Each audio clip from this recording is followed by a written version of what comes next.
잘못되면 어떡하나, 이게 안 돌아오면 어떡하나, 도저히 그거를 받아들이지 않는, 자기 얼굴 사진을 확대해가지고 각도기로 재면서 훨씬 더 행복해지고 좋은 결과를 가질 수 있다. 안녕하세요. 성형외과 전문의 박일입니다. 오늘은 좀 특별한 시간을 마련했어요. 정신과 전문의 박종석 원장님을 모시고 제가 평소에 궁금했던 점이나 환자분이 가지고 계시는 고민들에 대해서 좀 이야기해보고 답을 좀 찾으려고 이런 자리를 마련했습니다. 안녕하세요. 정신과 전문의 박종석이라고 합니다. 네, 안녕하세요. 안녕하세요. 네, 오랜만에 뵙습니다. 오랜만입니다. 먼저 제가 환자분들을 뵈면 성형을 받으시고 결과에 만족하시면 굉장히 행복해하는 그런 모습을 많이 볼 수가 있었어요. 그래서 개인적으로 성형외과 의사로서 굉장히 많은 보람을 느끼고 그러고 있는데, 정신과 전문의의 입장으로 볼 때 성형수술에 대해서 어떻게 생각하시는지. 저는 굉장히 긍정적으로 생각하는 편이에요. 저도 성형에 대한 관심이 굉장히 많고요. 제 지인 중에서도 성형을 하고 나서 살 맛이 난다 이렇게 하는 사람들도 많아요. 이게 왜 그런 거 하니? 실제로 우리 사람들은요, 예쁘고 잘생기고 좋은 것을 보면 뇌에서 도파민이라는 신경 전달 물질이 나옵니다. 이 도파민이라는 물질이 나오면 사람은 행복해지거든요. 그렇기 때문에 매일 보는 자기 얼굴이 거울에서 훨씬 더 예뻐지고 잘생겨진다면 이 사람의 도파민은 더 증가해서 나오는 거죠. 그래서 정말로 정신건강에도 성형이 긍정적인 영향을 줄 수 있구나, 저는 그렇게 생각합니다. 성형이 잘 되고 네. 그 모습을 내가 보면 뇌에서 행복감을 주는 호르몬이 나오고 네. 그것 때문에 기분도 더 좋아질 수 있다, 행복해질 수 있다, 이런 말씀이시군요. 맞습니다. 그런데 어떤 시험에서 떨어지고 뭐 경제적인 손실이나 아니면 외부 스트레스 때문에 보상 심리로 성형을 하시는 분들이 있습니다. 사실 그런 분들은 어떤 성형이 잘 됐다고 하더라도 겉모습은 달라졌지만 나의 어떤 사회적 위치나 어떤 시험에 대한 어떤 떨어졌다는 사실이나 이런 환경 자체는 그대로라는 거죠. 조금 더 쉽게 설명하자면 자존감은 여전히 그대로인 상태가 유지되기 때문에 진정한 행복감을 좀 느낄 수 없는 부분이 분명히 존재한다고 생각해요. 결코 그 마음에 짐은 성형으로서 해결할 수 없다, 이런 말씀이시군요. 성형으로도 분명히 해결되는 부분이 있는데, 내면적인 자존감에 대한 접근, 심리적 배려 등이 같이 이루어지면 더 좋은 만족감과 더 좋은 결과를 분명히 얻을 수 있다고 생각합니다. 네, 잘 알겠습니다.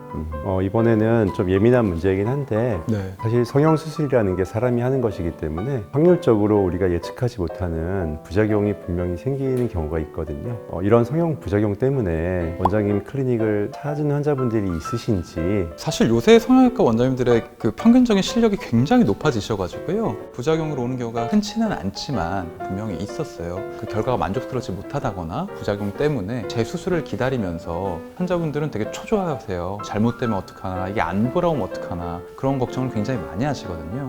거기에 대해서 지지를 해주고 이해해주고 상담을 통해서 그 시간 동안만 잘 버틸 수 있도록 저희가 도움을 주면 재수술 이후에는 거의 대부분 다 긍정적인 방향으로 해결이 됐던 걸로 저는 기억을 합니다.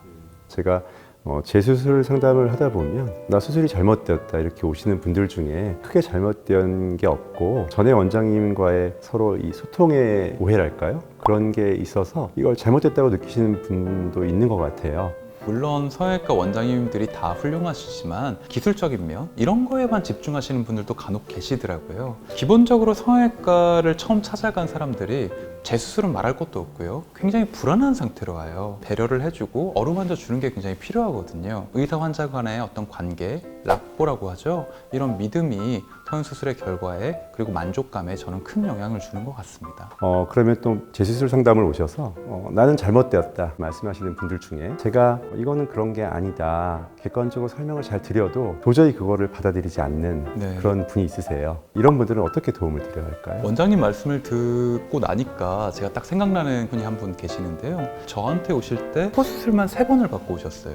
코가 예쁘게 잘 됐는데도 불구하고 아니다, 잘못됐다, 삐뚤어졌다고 잘못된 어떤 믿음을 갖고 계신 거예요. 자기 얼굴 사진을 확대해가지고 각도기로 재면서 1도 혹은 몇 도 삐뚤어졌지 않느냐 이런 얘기를 저한테 하시는 거더라고요. 아, 이거는 성형에 대한 어떤 결과보다는 내면에 문제가 있는 건 아닐까라는 생각에 정신과 상담을 한번 진행해 본 적이 있어요. 그러다 보니까 이분이 중학교 때 외모로 인해서 왕따를 당한 적이 있더라고요. 그 괴롭힘의 어떤 기억과 트라우마 때문에 외모가 자신한테 어떤 열등감이 되고 우울감이 생겼기 때문에 다른 사람이 아무리 잘 됐다고 해도 인정을 하지가 않는 거예요. 그래서 이런 경우에 자존감에 대해서 3개월 정도 3당 치료를 한 적이 있습니다. 단순히 외모의 변화뿐 아니라 내면의 그런 자존감이라든지 이런 게 회복이 되어야 네. 진정한 만족감과 또 행복을 느낄 수 있다는 말씀이시군요. 네. 그렇다면 원장님, 이런 환자분들을 배웠을 때 현실적으로 어떻게 제가 도움을 드릴 수가 있을까요? 제가 아까 불안감 얘기를 말씀드렸잖아요. 원장님들이 너무 바쁘시다 보니까 미처 이것까지 신경 못 쓰시는 분들이 너무 많으세요. 그런데 수술에 대한 어떤 임상적인 기술적인 얘기를 하기 전에 왜 성형외과에 찾아오게 되었느냐, 이 이유에 대해서 딱 5분만 환자 사연을 들어주세요. 그것만으로도 환자는 내가 지지받았다, 이 사람이 날 이해해 주려고 노력하는구나, 이런 의사라면 믿을 수 있겠다, 이런 마음이 생기거든요. 저는 이게 굉장히 실용적이고 강력한 의사 환자 간의 신뢰를 높일 수 있는 그런 상담 기법이라고 생각을 합니다. 정리하면 성형에 대한 만족감은 그 사람의 외적인 결과도 중요하지만 그 사람의 내면의 문제일 수도 있다. 그래서 외적인 결과가 좋아지는 것만큼 자존감이라든지 이런 내면적인 게 서포트가 되면 훨씬 더 행복해지고 좋은 결과를 가질 수 있다. 이런 말씀으로 정리해 볼 수 있겠네요. 10번 이상 재수술을 했고 10번이나. 네. 성형이 잘 되었음에도 불구하고 행복해졌느냐? 내 외모에 대해서 평가하고 수근거리지 않을까, 성형 중독 성향이 있다,